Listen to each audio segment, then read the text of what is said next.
ఏ బాటైనా పర్వాలేదంట, సమయంతో సాగటమే మన సింపుల్ సిద్ధాంతం.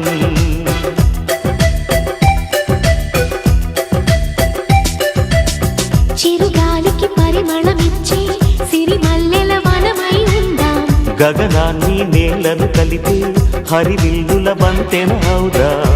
ఆనందం అంటే అర్థం మనమందా, ప్రతి పూట పాటై సాగే హుషారు సరిగమలో. ఎన్నో ఎన్నో రాగాలుండే సంగీతం కాదా, చల్లకి నవ్వుల కేరింత.